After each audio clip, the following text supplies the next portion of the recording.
If you've got a BMW E90 series that cranks but doesn't start, I have the solutions for you. How to fix this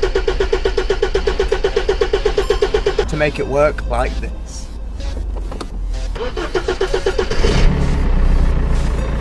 There's 3 reasons why your BMW doesn't start. Your fuses might be blown, so check all of them in the fuse box. You've got one in the glove compartment and one in the engine compartment. Secondly, your DDE relay might be blown. Quick and easy fix, literally pull it out, replace it, costs £5 on eBay. Now lastly, the third option is your ECU may be dead. Send it to an ECU cloner and get a replacement ECU for below £80 and you can get it cloned for £80 to £100. There's no point spending £300 on some cloners. There are people who will clone it for cheaper and they do a good job. Personally, mine, I got it cloned and now my car starts perfectly fine.